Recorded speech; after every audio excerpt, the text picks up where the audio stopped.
छत्तीसगढ़ की राजधानी रायपुर के मैग्नेटो मॉल में क्रिसमस की सजावट पर तोड़फोड़ करने वाले बजरंग दल के कार्यकर्ता जेल से छूटे तो उनका हीरो जैसा वेलकम किया गया। वहीं फतेहपुर में भी मजार तोड़ने वाले नरेंद्र हिंदू का ऐसे स्वागत किया गया जैसे देश के लिए वो मेडल जीतकर लाया हो।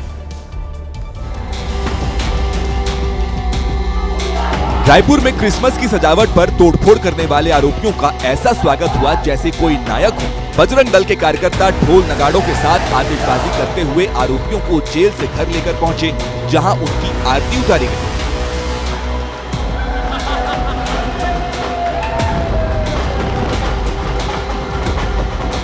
कुछ इसी तरह यूपी के फतेहपुर में मजार तोड़ने वाले नरेंद्र हिंदू का जोरदार स्वागत करते हुए बजरंग दल ने जुलूस निकाला।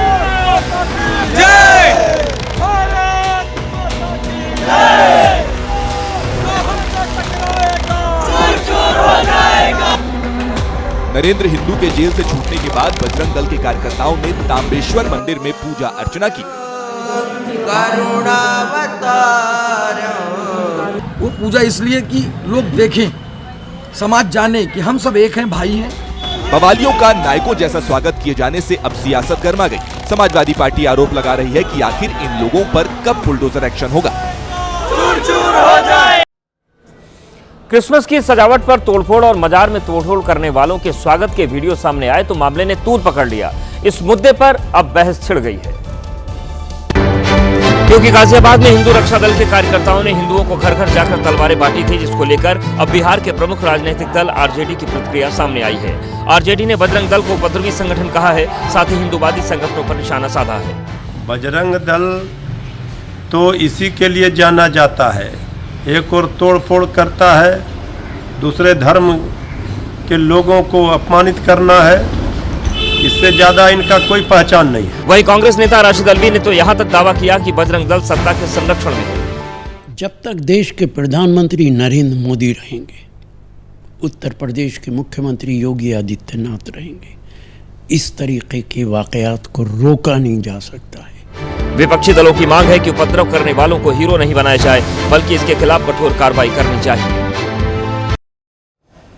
भारतीय सेना पारंपरिक युद्धों से आगे बढ़कर भविष्य की चुनौतियों के लिए खुद को तैयार कर रही है। ऑपरेशन सिंदूर के बाद दुश्मन को तुरंत जवाब देने के लिए भैरव बटालियन बनाई गई है, जिसकी ट्रेनिंग इस समय राजस्थान के अजमेर में चल रही है।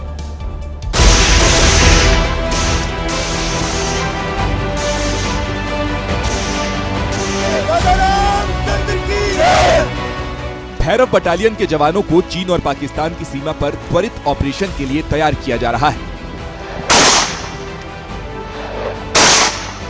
कमांडो को इस तरह युद्ध कौशल की ट्रेनिंग दी जा रही है कि जब तक दुश्मन बंदूक उठाएगा, भारतीय सेना के भैरव उसे भून डालेंगे। जवानों में जोश है, जज्बा है और देशभक्ति तो इनके रग-रग में है, यानी कि सेना के भैरवों से आतंकियों का बचना तो अब नामुमकिन है। हम समझते हैं कि ट्रेनिंग जो है वो एक कंटिन्यूअस प्रोसेस है, बट आज भी ये बटालियन किसी भी दिए गए टास्क के लिए पूरी तरह तैयार है। भैरव बटालियन की खास बात यह है कि ये बटालियन सामान्य पैदल सेना जैसी नहीं है, जबकि भैरव बटालियन के पास एयर डिफेंस, तोपखाना और सभी आधुनिक हथियार हैं। नोएडा के सेक्टर 104 में स्थित हाई राइज सोसाइटी में इंडियन ऑयल के कार्यकारी निदेशक अनिल गर्ग ने 17वीं मंजिल से कूदकर अपनी जान दे दी। इस घटना ने पूरे इलाके में सनसनी फैला दी है। पहले कहा जा रहा था कि मोबाइल में ठीक से सिग्नल न मिलने के कारण इंडियन ऑयल कॉर्पोरेशन के सीनियर अधिकारी अजय गर्ग बालकनी पर लटक कर बात कर रहे थे, जिससे वो नीचे गिर गए और उनकी मौत हो गई। लेकिन पुलिस ने जांच पड़ताल की तो पुलिस को अहम सुराग हाथ लगे। बताया जा रहा है कि पुलिस को घटनास्थल से एक सुसाइड नोट मिला है, जिसमें अनिल गर्ग ने अपने जीवन में चल रहे मानसिक तनाव का जिक्र किया है।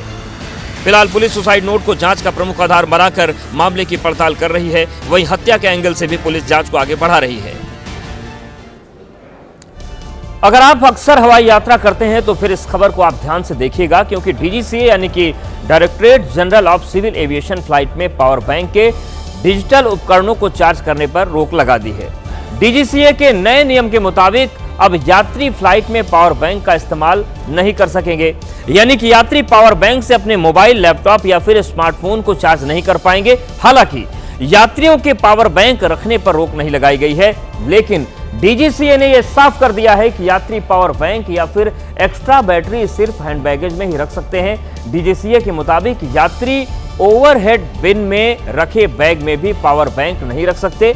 लिथियम आयन बैटरी की वजह से आग लगने के खतरे को देखते हुए डीजीसीए ने यह फैसला लिया है। बीते कुछ महीने में उड़ान के दौरान पावर बैंक में आग लगने की कई घटनाएं हो चुकी हैं। डीजीसीए ने कहा है कि क्रू मेंबर्स को बैटरी में आग की घटनाओं से निपटने की विशेष ट्रेनिंग भी दी जाएगी ताकि विमान यात्रियों की सुरक्षा बनी रहे।